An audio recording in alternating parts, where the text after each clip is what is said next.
Bismillahirrahmanirrahim. Assalamualaikum warahmatullahi wabarakatuh.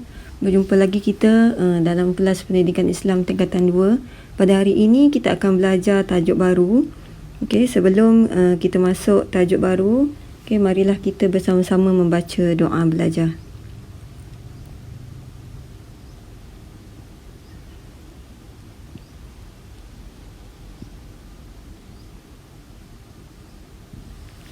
Okey. Sebelum kita mulakan tajuk baru kita pada hari ini, Ustazah akan paparkan kepada awak sebuah nasyid lah untuk awak dengar. Kasih sayang itu titik kasih sayang penghubung hati. Kasih sayang itu tali kasih sayang pengikat diri. Okey, itu sajalah lagu yang kita nak dengar hari ini. Okey, lagu ini ada kaitan dengan tajuk yang kita akan belajar pada hari ini. Okey, jika murid-murid telah melihat kepada senarai tajuk dalam buku teks, akan dapat meneka-lah kita akan belajar tajuk apa pada hari ini. Okey, oleh itu Ustazah akan maklumkan kepada awak bahawa pada hari ini kita akan belajar pelajaran yang ke-25 di bawah tajuk Menyemai Kasih Menuai Sayang. Sebelum kita pergi lebih lanjut, marilah kita bersama-sama melihat di SKP yang akan kita pelajari pada hari ini. Okey, kita lihat pada DSKP standard pembelajaran yang perlu awak capai pada hari ini. Kita akan ambil sehingga standard yang 6.6.4 sahajalah. Bakinya kita akan sambung pada kelas yang akan datang. Okey, kita lihat standard yang pertama, di mana standard yang pertama ini murid akan dapat menyatakan maksud mahabbah. Okey, ni yang pertama. Yang kedua, murid dapat menyatakan dalil nakli berkenaan dengan sifat mahabbah. Yang ketiga, murid dapat menyatakan contoh sifat mahabbah yang diamalkan oleh Rasulullah. Dan yang keempat yang kita ingin capai, murid dapat menjelaskan sifat mahabbah yang diredai dan dimurkai Allah beserta contoh. Okey, ini sahaja standard pembelajaran yang ingin kita capai. Okey, mari kita lihat di dalam buku teks pula pada muka surat 191.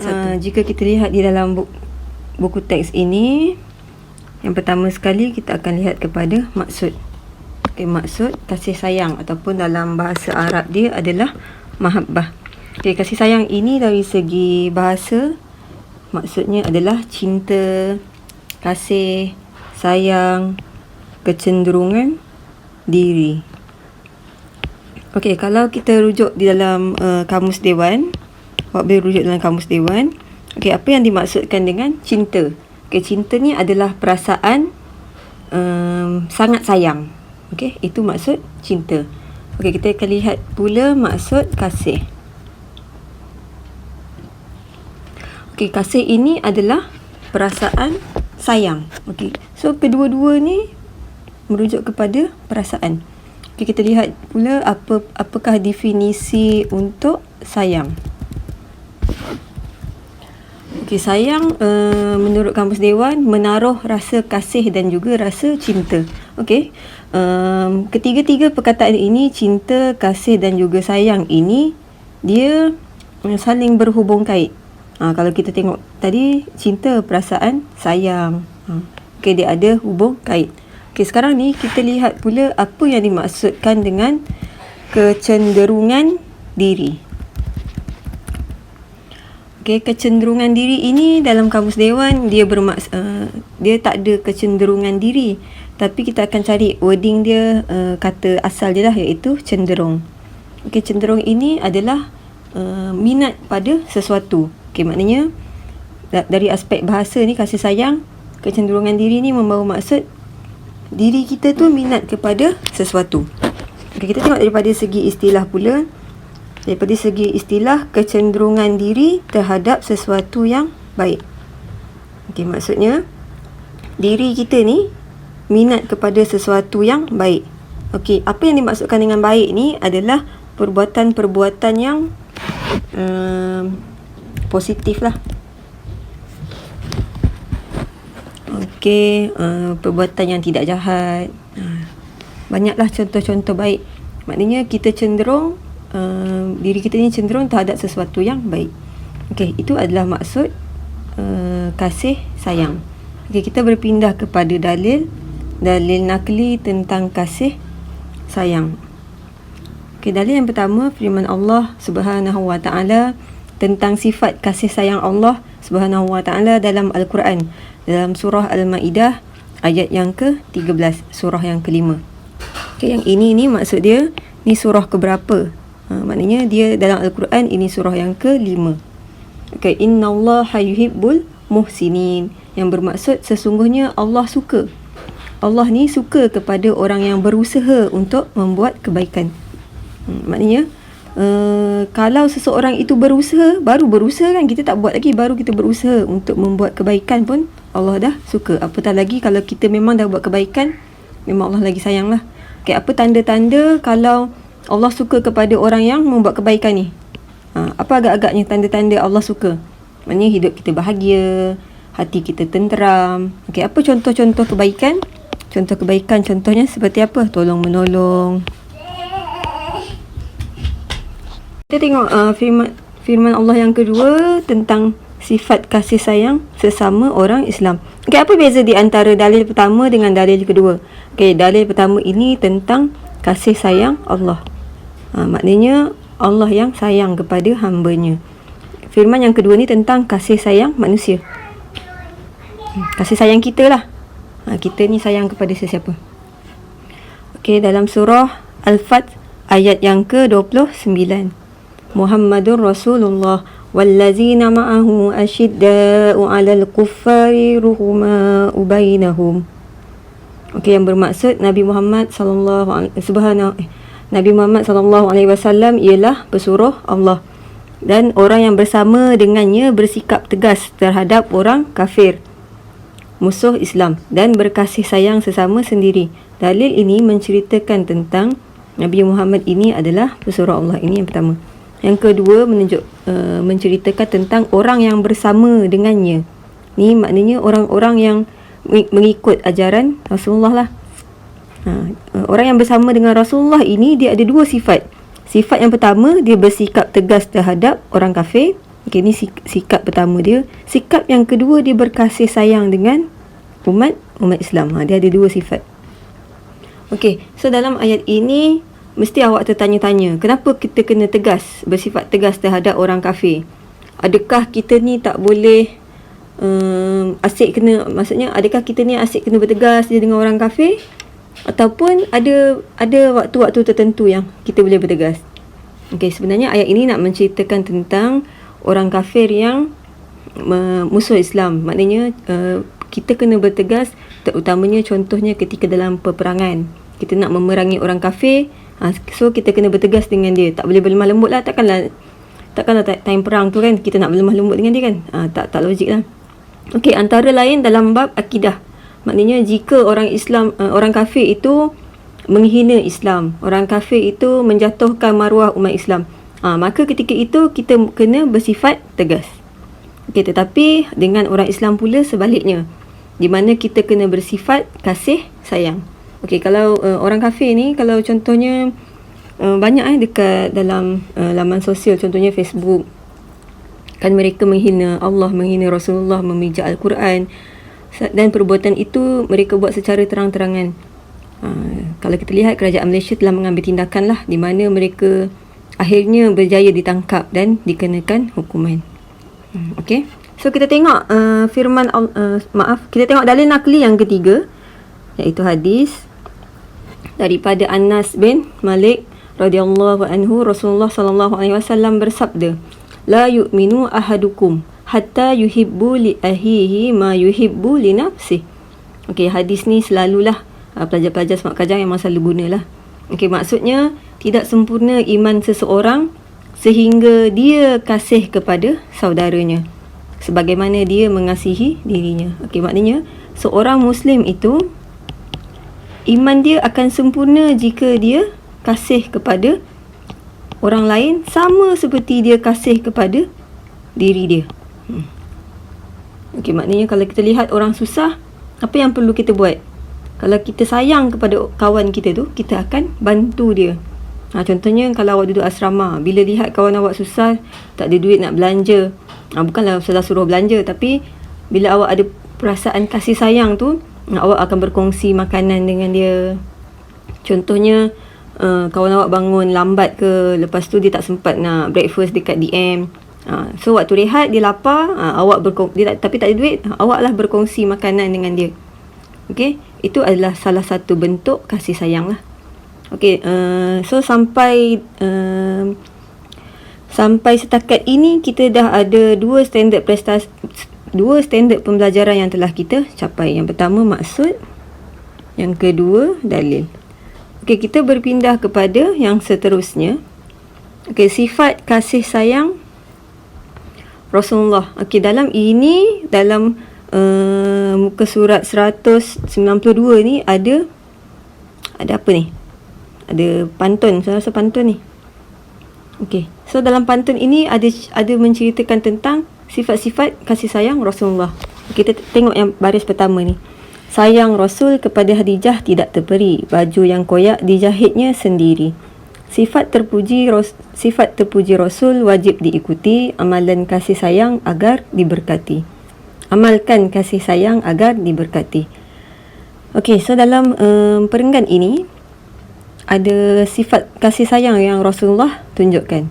Okey, contohnya yang ini, di mana Rasulullah menjahit bajunya yang koyak sendiri, kerana dia kasihkan kepada isteri dia.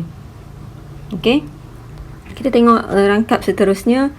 Rasulullah mengucup cucu tersayang. Ditanya sahabat yang tidak berbuat demikian, jawabnya, man la yarham la yurham. Okey, maksudnya siapa yang tak sayang kepada seseorang, maka dia pun tidak akan disayang. Apa yang dilakukan Rasul itu ajaran. Okey, so dalam ayat pantun ini menceritakan tentang sifat kasih sayang Rasulullah, di mana Rasulullah mengucup cucunya ataupun mencium cucunya. Dan ada sahabat yang tanya, kenapa Rasulullah berbuat demikian? Maka Rasulullah jawab, kalau kita tak sayang ke orang, macam mana orang nak sayang kat kita? So ini adalah tanda kasih sayang. Okey, antara lain sifat kasih sayang Rasulullah, mengunjungi, menghormati, umat dikasihi, doa dan syafaat diberi, menyayangi binatang juga, kegemaran Nabi sahabat memelihara kucing dipandang tinggi. Okey, antara sifat kasih sayang Rasulullah lagi, Rasulullah sentiasa mengunjungi. Maknanya kalau ada sesiapa yang sakit, baginda akan pergi melawat orang yang sakit. Menghormati yang tua, hormat yang muda, hormat yang tua sayang yang muda, macam itulah. Okey, Rasulullah menyayangi umatnya, doa, memberi syafaat dan doa. Tapi yang ini khusus untuk Rasulullah sahajalah. Umat kita ni manusia biasa, tidak mempunyai syafaat lah. Okey, antara lain menyayangi binatang. Contohnya sahabat yang memelihara kucing, Rasulullah pandang tinggi. Dan ada sebuah kisah di mana ketika Rasulullah ada kucing tidur pada pakaian Rasulullah, tak silap salah pada bahagian lengan, pada bahagian tangan baju. Rasulullah tak nak mengejutkan kucing tu. Apa yang Rasulullah buat, dia gunting supaya kucing tu tak terjaga. Tapi berbeza dengan masyarakat kini yang kurang kasih sayang, di mana kucing-kucing tu mereka buat apa dengan kucing-kucing? Mereka aniaya kucing. Contohnya kalau kucing datang dekat, dia sepak. Ada Ustazah pernah baca kucing tu, orang jumpa kucing tu dianiaya, di mana kucing tu kaki dia sengaja je dipotong. Okey, Allah alam apa sebab dia berbuat demikian. Tetapi ingatlah bahawa makhluk Allah yang binatang ni, dia tak ada akal seperti kita untuk berfikir. So kita kena sayang lah, kita manusia yang ada akal ni, tapi kenapa bertindak demikian kan? Okey, tengok yang seterusnya. Rasul menyayangi anak, tidak berbelah bagi. Sayang. Semuanya dilayan dan dikasihi dengan tidak terperi. Marilah kita semua ikuti sunnah Nabi agar hidup ini penuh erti lagi diberkati. Okey. So ini adalah antara sifat-sifat kasih sayang Rasulullah. Okey, yang pertama tadi Rasulullah jahit baju sendiri. Yang kedua, Rasulullah mencium anak-anak ataupun cucu ke. Okey, yang ketiga, Rasulullah mengunjung, ziarah lah. Menghormati. Okey, antara lain mengasihi. Selain itu menyayangi. Antara lain juga memberi layanan yang adil. Okey, ada banyak lagi sebenarnya sifat kasih sayang Rasulullah. Yang ini beberapa sahajalah. So murid-murid boleh carilah apa lagi sifat-sifat kasih sayang Rasulullah. Okey, contoh lain juga, kalau kita pernah dengar tentang yang ada wanita kafir yang memberikan Rasulullah limau yang masam. Tu juga, tapi Rasulullah tak marah. Malah Rasulullah menunjukkan kasih sayang dengan memakan buah tu dengan apa? Dengan senyuman. Ada juga kisah yang di mana Rasulullah sentiasa dimaki ke dicaci macam itulah dengan wanita tua yang buta. Tapi Rasulullah sentiasa menunjukkan akhlak yang kedua hasanah, menunjukkan akhlak yang baik lah. So itu adalah contoh yang paling dekat yang boleh kita contoh-contoh yang boleh kita contohi lah untuk dalam kehidupan. Okay, so sebenarnya kasih sayang ni adalah benda yang paling rapat dalam kehidupan kita. Maknanya kita sentiasa berkasih sayang sama ada dengan ibu ayah kita, dengan adik-beradik kita, dan paling penting kita pun berkasih sayang dengan diri kita sendiri. Okay, kita lihat yang terakhir, iaitu sifat kasih sayang yang diredai oleh Allah. Okay, kalau kita lihat yang terakhir ini, di mana sifat-sifat kasih sayang ini Allah reda. Maknanya kalau kita buat, Allah sukalah benda tu. Kalau kita tak buat, kita tak dapatlah keredaan Allah tu. Okay, yang pertama, kita mencintai Allah dan Rasulullah. Contohnya, kita mendahulukan perintah Allah dan Rasulullah. Okay, kita ambil contoh kalau kita nak pergi, contohlah awak nak pergi jalan-jalan, sedangkan nak masuk waktu Zuhur dah, tapi belum masuk, maksudnya nak masuk, maka awak tunggulah sehingga Zuhur tu masuk, semayang dulu, lepas tu baru pergi jalan-jalan. Okay, antara lain menegur perbuatan mungkar. Okay, kalau nampak kawan kita buang sampah merata-rata, kalau nampak kawan kita mengumpat, kita kena tegur dia untuk dia tidak terus melakukan kemungkaran tersebut. Okay, mungkar ni kita dah perjelaskan dengan lebih lanjut lah ketika kita belajar hadis yang kedua kan dalam buku teks kita. Okey, kita tengok yang seterusnya, mengasihi ibu bapa, adik-beradik, dan kaum kerabat. Ibu bapa, awak tahulah siapa ibu bapa kan, adik-beradik pun tahu. Okey, apa itu kaum kerabat? Okey, kaum kerabat ini adalah orang yang mempunyai hubungan dengan ahli keluarga kita lah, sama ada jauh ataupun dekat. Maknanya contohnya seperti pakcik, makcik, nenek saudara, ibu saudara, cucu saudara, sepupu, itu semua kaum kerabat kita lah. Okey, apa contohnya? Kita mentaati ibu bapa. Maknanya kita dengarlah cakap ibu ayah kita. Kita mengasihi adik-beradik. Jangan ada rasa dengki dengan adik-beradik. Mengasihi adik-beradik atas dasar silaturahim. Jangan awak membanding-bandingkan kasih sayang yang ibu ayah awak berikan terhadap adik-beradik awak. Awak tak layak untuk menyatakan bolehlah awak ni anak kesayangan ibu. Tak boleh. Ibu dan ayah kita sayang kita sama sahaja. Okey. Okey, yang seterusnya, contoh seterusnya, menziarahi sanak saudara dan memenuhi undangan. Okey, menziarahi ini bukan hanya ketika waktu dia tak sihat, contohnya waktu dia sakit saja. Tetapi ziarahilah dia pada bila-bila masa. Contohnya kalau time cuti sekolah, mak ayah kita kan selalu ajak kita ziarah sanak saudara. Okey, ataupun ketika hari raya. Okey.